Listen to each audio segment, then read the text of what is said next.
আমি প্রশাসনের লোকের দৃষ্টি আকর্ষণ করব, এই চাইনা জালগুলো আপনারা একটু ব্যবস্থা নেন। এই যে জাল পেতেছে এখানে আবার এই চাইনা জাল, হ্যাঁ, এই প্রত্যেকটা জালে মাছ একদম পুরো সব এই দিয়েছে। তাহলে এটা তো অন্যায়। এই যে জালগুলো পেতেছে, এই যে বিলি এসে মাছগুলো তো একটু দাঁড়াবে স্থায়ীভাবে, কি করে দাঁড়াবে?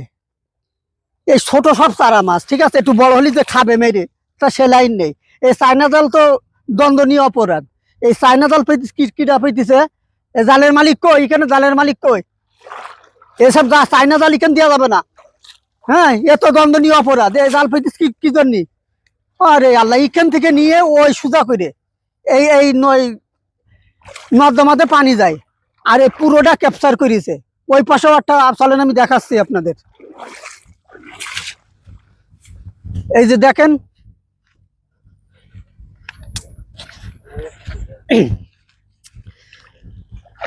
এই যে দেখেন, এই একটা জাল, ঠিক আছে, এখানেও পেতেছে, ওই জায়গায়ও পেতেছে।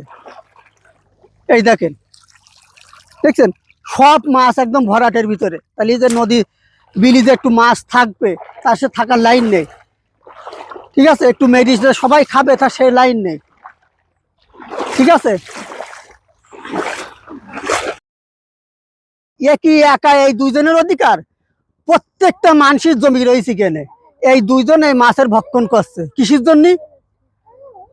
এই মাঠে পুরো সবারই হক আছে, আর দুইজন হয় এই হক মেরি খাচ্ছে দুইজনে।